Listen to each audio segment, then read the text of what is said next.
Bro, how does it make you feel that you do more laundry than Joe Burrow?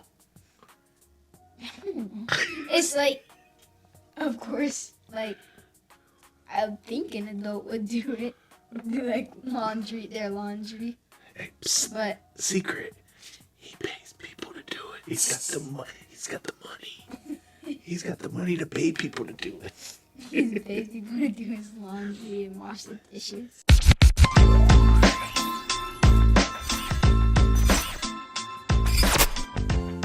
What's up, everybody? Welcome to a new limited time series right here on the Think RBA podcast. We are calling this Film Sessions, and we will be doing our reactions for this year's Netflix Quarterback Season 2, coming at you after every episode with a new reaction. I'm here with my main man, my guy, D. What's going on? My man, my son, how are you? Good. You good? I know you were super excited for the series to come back this year, because we've watched the Quarterback Season 1, Receiver. We'll have to go back and do some reactions to those too. But I know you were super excited for this one, right? Yeah. All right, so let's go ahead and why don't we just start off with all of the hype, right? And we've only been through one episode so far. With all of the hype, was it worth it when we watched episode 1? I think it was overall, but in a way, no, because as a Falcons fan,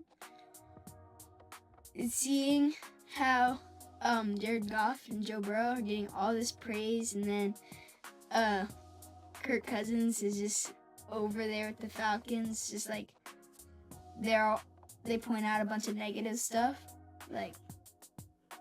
Yeah, it was definitely easy to see in the beginning. The narrative, was about Joey B, coming back from injury, Yeah. and leading his team, and Jared Goff getting traded from the Rams, and then building this great team, in Detroit, and then there was just like Falcons drama.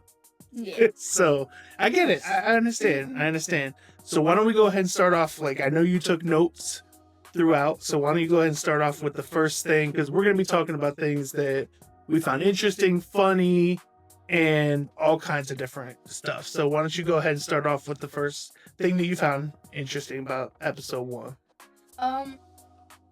The first thing is when Jared Goff called Sean McVay immature. Ooh.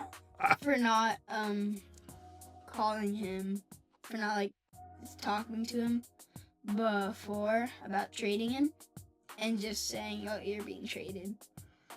How do you feel about that? If I was in Jared Goff's position, and my coach just didn't want to come and say that and just be like, we're thinking about trading you, then I know a lot of people would want to stay with their team, but I wouldn't if my coach can't even come up to me. Ooh. And be like, talk to you like a man. Yeah. I get it, right? Mm-hmm. So that's the context, right? It was kind of like the trade came out of nowhere for Jared Goff. Yeah. And, it's kind of like, I just got a call saying you're being traded. There was no lead up. And you would think for a guy who was the former number 1 overall pick in Jared Goff, went to a Super Bowl with Sean McVay, but that's how you start to learn. It's good for you. You learn at a young age, right? And it's something good for all ball players, aspiring. Like, the further you get along, that you understand that football is a business. It's a game, but it's also a business. And those type of things happen. And it's very easy to say, yep, business is business. You get traded, you move on. There is no loyalty. Not a whole lot left these days. So, yeah, I thought that was interesting too, especially kind of like out the gate with the smoke, where with the whole kind of, felt like he handled it immaturely. I was like, ooh, okay, Jared Goff. Next, I think, is how excited we found out the Lions were to have Jared Goff. Oh yeah, I thought that was great because it was like it's almost one of those like it brings a tear to your eye, right? Because like they were just so excited. Their GM kept calling him, and what was he doing? He was ignoring.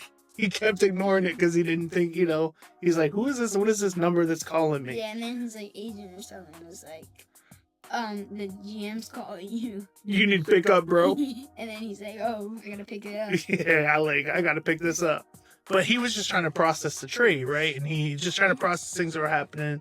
And so it was so cool though to see like on one side, right, you feel like, gosh, I'm not wanted, right? Like this other team just completely discarded me. And on the flip side, you get a call shortly after, and every single person is so happy and excited to have you. Like if I was Sean McVay and I like started seeing this, I'd be like, why did I trade him? And if I started seeing how like the Lions were doing, like I honestly would have regretted if I did what Sean McVay did, I would have regretted this decision. That's a bold statement, even though, right? Because they had top, like Jared Goff is the top quarterback. But even though the Rams ended up winning the Super Bowl with Matthew Stafford after that trade, you think that they still would have won that Super Bowl if they had Jared Goff? Yeah. Ooh, bold take. I don't know. I'll take it. You'll take it? Yeah. I don't know. To me, that was one of the more fair trades. Yeah. I mean, fair in the aspect of like both teams got something good out of it, right? The Lions got a good young quarterback to build their team up with, and also a whole bunch of draft picks. Yeah. So that's how they were able to build some depth too. Rams got Stafford, they got a ring. Kind of worked out for both teams in the end. Kind of and kind of not, because you see how the Rams did this season. Like, Ooh. Yeah, they had like that one good season, and then Aaron Donald retired, and it's been exactly. Yeah. And then Jared Goff and the Lions then are super good. I mean, like I said, it kind of worked out. Worked out definitely for Jared Goff. Mm-hmm. Now, do you think he's good enough to take that next step this year? Yeah. Yeah, they'll have a good enough team because they lost their coordinators, right? Their offensive coordinator went to the Bears, their defensive coordinator went to the Jets. Yeah, but I think like with the Lions players, they'll figure it out. And Hutchinson should be coming back off that broken leg. So okay, all right, some bold takes, young man. Okay, I see you. All right, what you got next? What else did you find interesting? Okay, moving on to Joe Burrow. Joey B. He doesn't like chores. He does. Who likes chores? I know, but like, just like he doesn't want to do them. He's like, I could do a load of laundry, or I could use a dishwasher, but. Bro, how does it make you feel that you do more laundry than Joe Burrow? It's like, of course, like, I would think an adult would do it. Do like their laundry. Hey, psst, but secret, he pays people to do it. He's got the money. He's got the money to pay people to do it.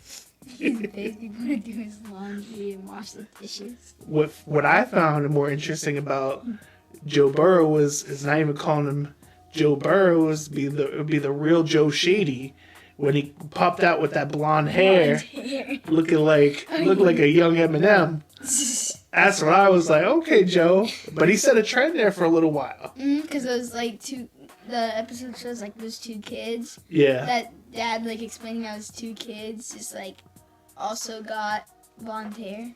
Yeah. No, for sure. All right, what else we got on deck? Kirk Cousins. Oh, Kirk Cousins. The Michael Penix draft. Oh, man. And how he said, if I knew both teams were gonna draft quarterbacks in the first round, then I would have stayed in Minnesota. How did that make you feel? Like he didn't want to be in Atlanta. Like Atlanta could have spent that, what was it, 180 million? Mm-hmm. Like, they could have spent that on some other better players. They could have spent that for Michael Penix would play more. And, like, it used to the team a little more. But instead they pay Kirk for something that he, like, that much guaranteed for something that it seems like he didn't even really want to do. Like.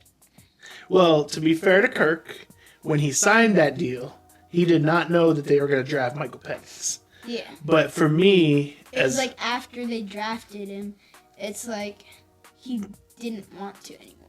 Yeah, it was like almost like he kind of, I don't want to say he quit. I don't think he fully quit, but it definitely. He tried his hard. Yeah, I mean, for sure that was the start of the decline in the whole relationship. That's still ongoing. It was probably his mindset about it. It's like, oh, the Falcons just not actually need me. Like, what was it?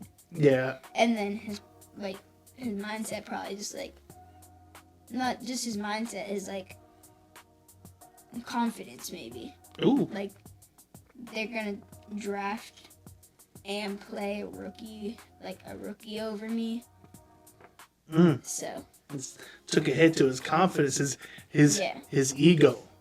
Took a hit to his ego. Everybody got egos, especially the higher you get. When you're in the NFL and you're in the top 1% of the 1% in your sport in the athletic world, that ego can really trip you out. So I thought that part was very interesting where he, because he said all the right things publicly at the time, but just hearing him say, hey, if I had known that both teams, Minnesota and Atlanta, were going to take a quarterback, then I may have made a different decision, that to me was a huge eye-opening piece and probably why it's in episode 1, because I think it's going to set the stage for how the rest of the episodes in this series are going to go when it comes to, Kirk Cousins and the Falcons. Mm-hmm.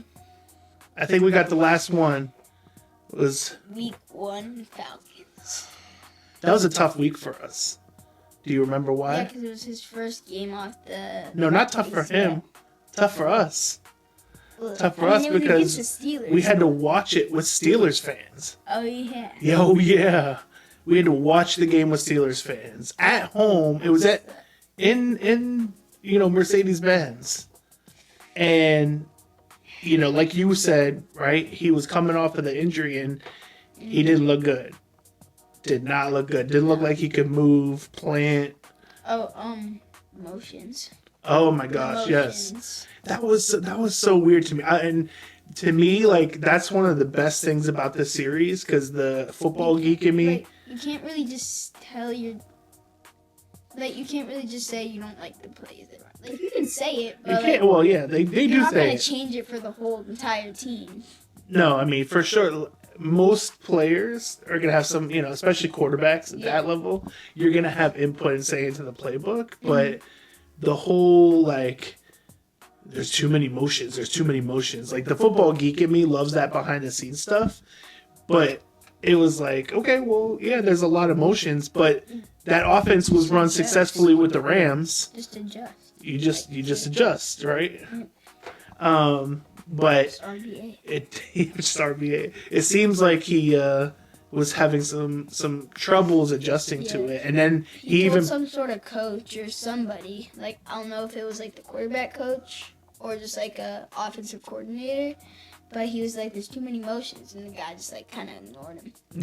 because he's like, do your job, do your job, and run these plays, and then of course that they had that fumble in the game off of that motion because the timing was messed up. And it sounds like he was scared of TJ Watt. Ooh, whoa. No, because he was talking about I'm trying to worry about the motion and TJ Watt's coming around the edge. I mean, that's a bad man. Yeah. That's a bad man to be. I think if you're Kirk Cousins, you definitely got to be. No, I know you got to be aware of it, but he was the way he talked about it. Yeah. Yeah. So he was a little scared. He was a little. So I don't think he was scared. I think he was trying to he knows the way TJ Watt plays. Mm-hmm. and he knows how like good he is. So like he's trying to focus on the motions. He's trying to focus on getting throwing it good. He's trying to focus on a lot of things at once.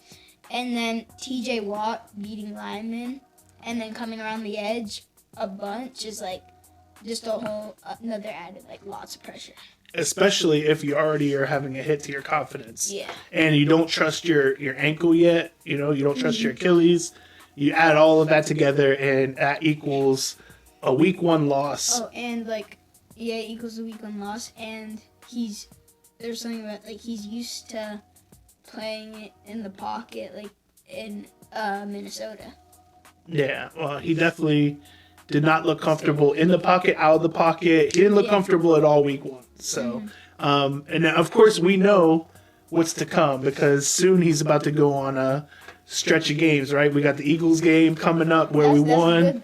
Right, he's going to go on that stretch. He's about to have that 500-yard game. But definitely we are... And then it kind of like goes down from it's there. It's like it goes down a little and it comes up. And then goes like... But excited for episode 2. Are you? Yep. All right, we're going to do this again? Yep. All right, bet. Let's do it again. All right, till next time. Peace. Peace.